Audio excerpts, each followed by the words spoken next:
आजच्या सॉर्टमध्ये सरळ व्याजामधील मुद्दल दिली, रास दिली आणि कालावधी पण दिला आहे. काय काढायचे त्याने सांगितलं आहे की व्याजाचा दर काढायचा आहे.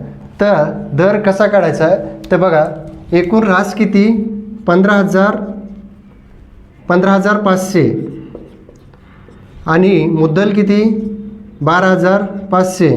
तर यांचा फरक किती आला तर 3,000. जर व्याज माहिती असेल तर ते कसे व्याज माहिती असेल तर व्याज दिलं त्याला गुणिले 100 आणि वरती जे कालावधी 4 आणि एकूण मुद्दल किती होती 12,500. हे शून्य कटले, हे शून्य कटले. तर 25 चौक 100, 25 पाचा 125, 4 4 कटले, 5 सक्का 30, किती राहिलं 6. मग व्याजाचा दर किती आला 6% दर.